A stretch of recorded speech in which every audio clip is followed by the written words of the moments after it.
Hoy día 33 grados a esta hora en Santiago. Nos vamos a la región de Los Ríos.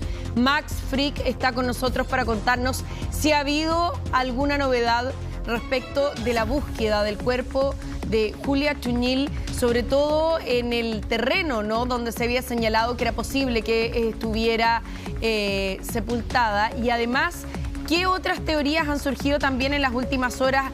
Hay varios antecedentes nuevos también en términos de las medidas cautelares que ya se decretaron para los hijos de ella, ¿no? Buenas tardes, Max. Hola Karina, ¿cómo estás? Muy buenas tardes. Sí, las medidas cautelares fueron bastante polémicas hoy en la mañana, las que dictó el Tribunal de Garantía de los Lagos, porque recordemos que el día de ayer el Ministerio Público había pedido prisión preventiva para los tres hermanos. Juan Carlos Pérez nos va a mostrar imagen en vivo del trabajo, la búsqueda que está realizando Carabineros acá en el Fundo, donde hasta el 8 de noviembre del año 2024 residía en este sector Julia Chuñil, quien desapareció misteriosamente esa noche y que ya en la audiencia de ayer sabemos por el relato del ex yerno de esta víctima qué es lo que le habría pasado. Bueno, estas medidas cautelares fueron refutadas por el Tribunal de Garantía, que acogió solamente la prisión preventiva para Javier, que es sindicado por la Fiscalía de Los Ríos como el autor material de la muerte de su madre, un parricidio por asfixia, pero contra sus dos hermanos, vale decir Pablo y Janet, solamente decretó una medida de arresto domiciliario, lo que fue apelado en sala por la propia Fiscalía. Por lo tanto, mañana, Karina, va a ser la Corte de Apelaciones de Valdivia la que decida si ratifica esa decisión del Tribunal de los Lagos o si acepta la solicitud en esta apelación que hace en sala la Fiscalía, que es una atribución que tiene la Fiscalía con la que se llamó la ley Hinspeter. ¿Te acuerdas que en su momento se incluyeron una serie de delitos graves bajo los cuales, si el tribunal dejaba en libertad y la Fiscalía consideraba que las personas eran un peligro para la seguridad de la sociedad, se podía apelar en sala y resolvía después la Corte? Claro. Hay que recordar que antes no se podía. ¿Te acuerdas que no había ningún organismo tampoco que revisara las medidas cautelares que decretaba el Tribunal de Garantía? Y por lo tanto se habilitó esta posibilidad de que sea la Corte de Apelaciones primero la que pueda revisar lo que ha decretado el Tribunal de Garantía, y lo otro, que también se dio la posibilidad de que fuera presentado de manera verbal en la misma audiencia, es decir, que el Ministerio Público o los intervinientes pudieran decir si es que apelaban inmediatamente a esta resolución. Claro, lo importante de esto, Karina, es que el tribunal de cierta manera explica también su decisión, que eso es importante siempre a la hora de entender por qué se toman estas decisiones judiciales.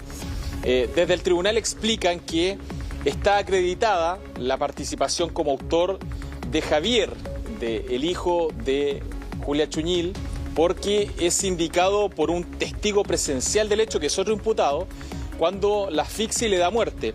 Pero con respecto a los otros dos hermanos Chuñil, lo que se dice es que es poco probable poder confirmar la teoría del Ministerio Público de que ellos efectivamente pudieron evitar la muerte de su madre, porque hay que recordar que la pelea se inicia adentro, cuando Pablo intenta asaltar a este adulto mayor de 90 años y su madre sale en defensa de la víctima.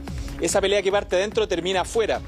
Y las demás personas que estaban siguen dentro de la casa. Por lo tanto, el tribunal dice, ¿cómo podríamos corroborar que efectivamente ellos tuvieron la posibilidad de defender a su madre, bajo la premisa de que la defensa decía, y la propia Fiscalía lo dijo también, que eran habituales estas peleas? Ellos no tenían cómo prever que esta pelea, que podía ser una más, como se indicó en ese momento, podía terminar con el parricidio. Escuchemos declaraciones que son importantes porque se han dado a conocer el día de hoy tras esta resolución que fue polémica y a la cual apeló la Fiscalía y de la cual seguramente vamos a estar mañana informando cuando la Corte de Apelaciones decida. Como Fiscalía, nosotros, la imputación se dirige en contra de 4 personas. Uno de ellos como autor material, es decir, el que habría ejecutado todos los actos violentos, tanto el robo con violencia e intimidación como el parricidio respecto de su madre. Respecto de los otros imputados, la Fiscalía lo que ha sostenido, y los cargos también están formulados de esa forma, es que ellos estaban presentes en el lugar, vieron morir a su madre y a su ex suegra, y no hicieron nada por impedirlo, no pidieron auxilio, no llamaron a centros asistenciales ni tampoco a la autoridad policial, ocultando el cuerpo. Camilito, ahí se puso.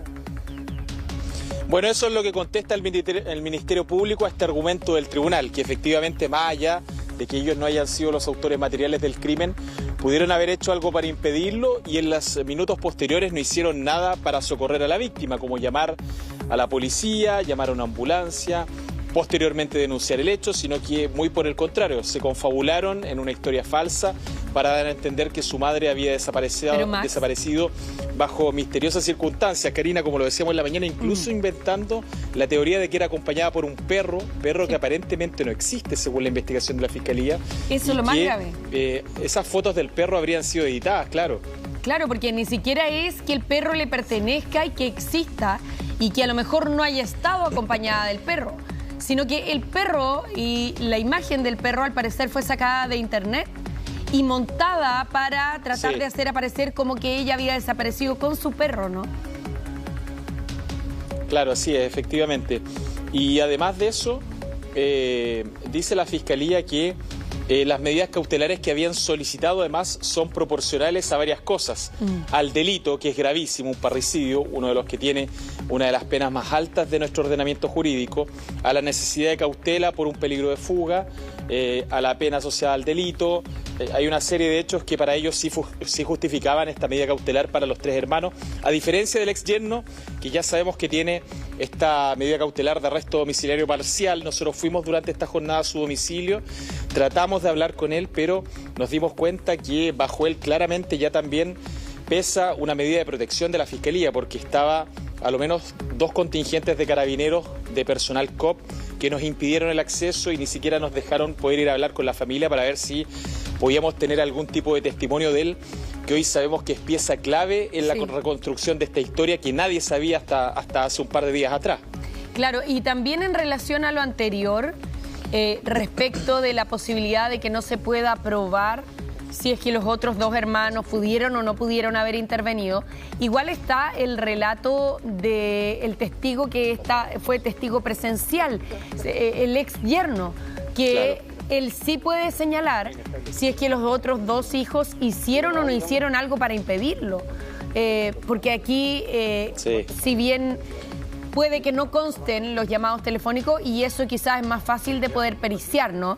En la central de carabineros se puede periciar si ingresaron llamados o no, en la central de bomberos o la de ambulancia, pero aquí también va a ser crucial lo que pueda decir el ex yerno de cuánto realmente se intentó hacer por parte de los otros 2 hermanos para frenar a Javier, para que no terminara cometiendo el crimen en contra de su madre, ¿no? Este parricidio en contra de su madre, y ahí pudiera ser clave también no solamente ese testimonio, sino que también, como habíamos conversado, el del adulto mayor que permanece internado. No, y recordemos, Karina, que hay un hecho trascendente en la declaración de el ex yerno, Belmar Bastidas, queda claramente explicitado que él, a través de las ventanas del domicilio, más allá de que no haya salido junto a Julia Chuñil y a su hijo Pablo, él aprecia la pelea desde adentro hacia el exterior, aprecia cuando la asfixia y aprecia cuando la mujer cae también, aparentemente ya sin respiración. Por lo tanto, es muy poco probable que los otros 2 hijos que hayan estado en el lugar no hayan presenciado hechos. Ahora, distinto es que hayan tomado la determinación de actuar o no actuar, pero claramente todos presenciaron el hecho. Lo que pasa es que lo que argumenta la defensa es que ellos pensaban que era una pelea más de tantos, que esto también reafirma este círculo de violencia que se vivía en este entorno rural, en esta familia en donde la violencia intrafamiliar era habitual, normalizada, no se denunciaba, y Julia Chuñil finalmente la única posibilidad que tenía de desahogarse, lo conocimos también, era a través de un culto religioso donde asistía y donde manifestó varias veces el peligro en el que estaba, diciendo que en una oportunidad podía ser su vida o la de su hijo, Y todo eso iba sumando antecedentes a que existía una historia de violencia que no era reciente, que llevaba varios años ya. Claro. Ahora, hay un elemento que ayer, creo yo, a esta hora por lo menos, se nos olvidó mencionar y que quizás se ha transformado en uno de los elementos más relevantes al momento de la investigación. Y tiene que ver con las denuncias previas que había hecho formalmente Julia Chuñil para denunciar violencia intrafamiliar. Aquí creo yo que Julia Chuñil hizo todo lo que estaba a su alcance para poder advertir que estaba siendo objeto de violencia de manera sistemática y que esa violencia podía llegar incluso a quitarle la vida. Tanto así que constan 2 denuncias, entiendo yo, del año 2014 y 2016 por violencia intrafamiliar, Max, y esas denuncias también son una pieza clave. Ahora, también sería bueno preguntarse por qué no se decretó o si se decretó alguna medida de alejamiento, alguna medida de protección por parte de la justicia, entendiendo que ella estaba diciendo que la podían matar, ¿no? Claro, lo que habría que revisar ahí son esas carpetas investigativas y ver si efectivamente esa causa se judicializó. Si no se judicializó, vale decir, si no llegó a una etapa de formalización de cargos, es muy poco probable que haya habido una medida cautelar que puede dictar un tribunal, pero sí puede haber existido una medida de protección que esa la otorga el fiscal. Claro. Habría que empezar a indagar, a bucear ahí en esas carpetas que hoy están digitalizadas, pero no todas tienen acceso público. Así que es una situación que uno, cuando conversa con las personas acá en este sector, se preveía. Porque además ya había ocurrido antes, pero en otra circunstancia, con José Luis, otro de los hijos de Julia Chuñil, que en el año 2016 apuñaló a una persona acá en una pelea también motivada por el consumo de alcohol, en donde él llega ebrio, lo mismo que pasó con Pablo, encara a una persona a quien acusa supuestamente de deberle un dinero por una leña, un conflicto que no se sabe dónde sale, trasciende un par de minutos, se genera una pelea y lo apuñala. Y esta persona estaba tan ebrio que en esa oportunidad va a un galpón acá muy cercano y ahí se acuesta, y es la propia madre, Julia Chuñil, quien lo entrega a la policía, y quien incluso en esa instancia pide disculpas a la familia, pide disculpas al tribunal por el actuar de su hijo. Nos han dicho todas las personas que ella era una mujer ejemplar, que se levantaba muy temprano en la mañana para ver a sus animales, cuidaba a sus nietos, hacía una labor prácticamente de madre de esos niños, que nos decía que la gente que estaba acá en el sector veía que estaban abandonados por sus padres, por lo tanto ella empezó a cumplir esa labor de madre de esos niños. Entonces era una mujer esforzada que además vivió parte de sus últimos años con un dolor tremendo producto de esta situación de violencia intrafamiliar, y probablemente ni siquiera tenía la conciencia que podía denunciarlo, por eso de forma espontánea lo denunciaba en este culto religioso en donde no hubo nadie tampoco que la supiera orientar o guiar para realizar la denuncia formal probablemente. Claro. Mira, nosotros tenemos acá un resumen respecto de los antecedentes judiciales que han presentado los hermanos y aquí los hijos de Julia Chuñil. Por ejemplo, solamente lo voy a nombrar así a modo muy general, pero para que tengamos una idea de que esta situación no es una situación nueva, lamentablemente. En noviembre del 2009, Pablo San Martín Chuñil, acusado de abigeato, que es el robo de ganado. En noviembre del 2012, Pablo San Martín de nuevo, Chuñil, imputado por maltrato de obra a carabineros. En marzo del 2013, es decir, 5 meses después, Javier Troncoso Chuñil, formalizado por robo con intimidación. En noviembre del 2014, José Luis Troncoso Chuñil, acusado de amenazas en contexto de violencia intrafamiliar. En febrero del 2016, Pablo San Martín Chuñil, también acusado de amenazas en contexto de violencia intrafamiliar.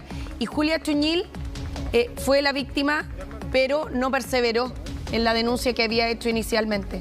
O sea, ahí está el año 2014 que mencionábamos y el 2016. En junio del 2016, José Luis Troncoso Chuñil, acusado de causar lesiones menos graves a su hermano Javier en un contexto de violencia intrafamiliar. En diciembre de ese mismo año, el 2016, José Luis Troncoso Chuñil, imputado por un homicidio, que era el que tú mencionabas, Max, cuya víctima fue un vecino, Sergio Hernán Guzmán Guzmán.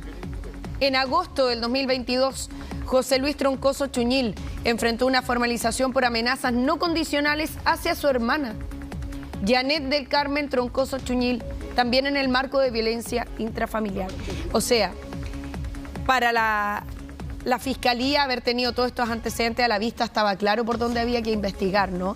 Y dónde había que primero descartar la participación de alguno de los familiares, alguno de los hijos, cuando prácticamente todos, a excepción de Janet del Carmen, antes ya tenían antecedentes de distinta índole y vinculados a hechos de violencia. Estamos con Mauricio.